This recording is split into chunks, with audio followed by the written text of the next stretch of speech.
Jeshi la Polisi Tanzania lingependa kuwajulisha kuwa hadi mchana huu wa tarehe 9 mwezi wa 12 2025 hali ya usalama wa nchi ni shwari.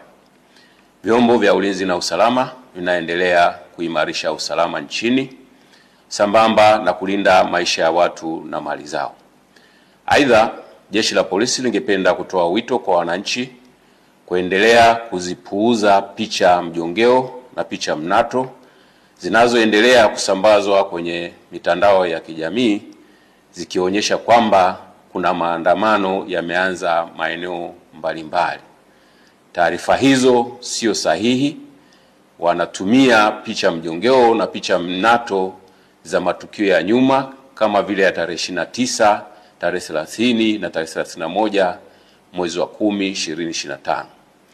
Sambamba na hilo, wenye nia ovu wanaendelea kutumia picha mjongeo za matukio ya nyuma. Kwa mfano, kuna tukio la Juni 2025 ambalo kabila la Wamasai walikuwa wanafanya sherehe zao za jando katika msitu wa Tanapa, lakini imesambazwa kwenye mitandao ya kijamii ikionyesha kwamba Wamasai wameanza kudai haki zao huko jijini Arusha.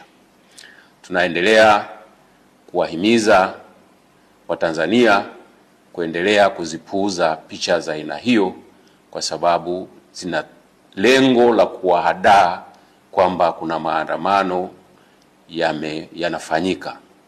Ikumbukwe kwamba maandamano hayo ambayo yalikuwa yanapewa jina la maandamano ya amani yasiyo na kikomo yalipigwa marufuku toka tarehe 5 mwezi wa 12 2025 kwa sababu hayajakidhi matakwa ya kisheria ikiwepo sheria mama, yani Katiba ya Jamhuri ya Muungano wa Tanzania ya mwaka 1977 na sheria ya polisi na polisi wasaidizi sura 322.